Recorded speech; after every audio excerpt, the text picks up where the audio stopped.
I'm Rebecca Davis, and I'm teaching inquiry and research for incoming psychology graduate students to help them master APA style and research techniques and things like that. Can you tell us a little bit about your writing process, about when you start a project, how you go about putting it together and taking it through?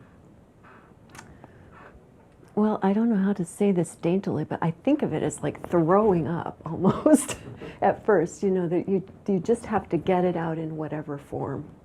And it's almost like then you get this mass of raw material. And I think of it almost like clay, you know, like I think of it, okay, I don't need this, I don't need this, I'm going to pack this together this way and shape it like that. I mean, it's real tactile, I guess, for me. A lot of people, myself included, have that little editor in their heads, and that keeps them from throwing up. Mm-hmm. You know what I'm saying? Yeah. So how do you enable yourself to just let all that go? Well, I'm a long-time journaler. I have always journaled faithfully, and I think that helps to override the critic, because you're so used to just doing your morning pages, as Julia Cameron would say. You just and so lots of times my scholarly projects will come out in bits and pieces in my journal. I mean, and sometimes when I work, I have my journal and I have my stack of books and I have my notebook for my scholarly project, and I'll be going back and forth and I'll be writing and I'll get an idea and I'll go to the other thing.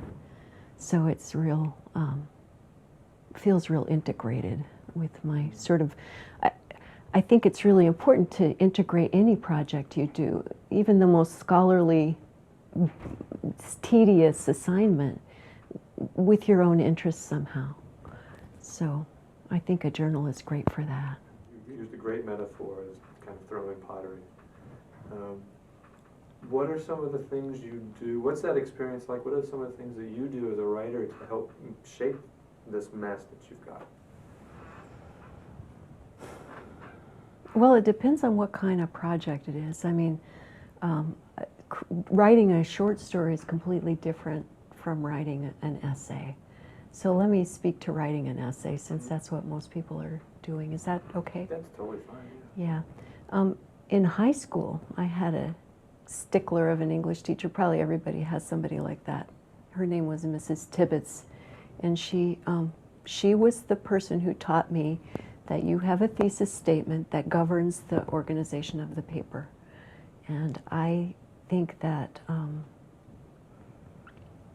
starting with a sense of where you want to go is really important. And then not being too attached to that is really important. So you start with that, and you may find as you proceed and do research and think about things that you don't agree with yourself where you started from. So you have to go back and adjust that and then work some more on the paper and go back and forth until the paper really says what you mean. And then the final task is to make sure that you are giving no false cues in that paper. Every single word in the introduction points to what you're going to say later on. You don't stray off into any, blind alleys.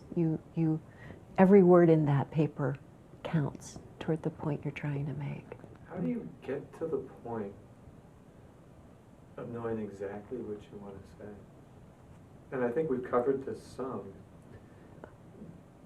but I know that I'm a student who's taken your class, and I've got all this research that I've kind of read. I've got all this stuff.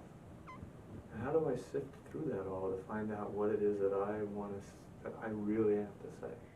Remove the pressure and walk away from it, and let it sort of settle so that you can see the big outlines of what you're trying to do and not get bogged down with all the details. When I was organizing my dissertation, I was like buried under all this stuff. My whole apartment was like full of books, and I couldn't think of how to organize it.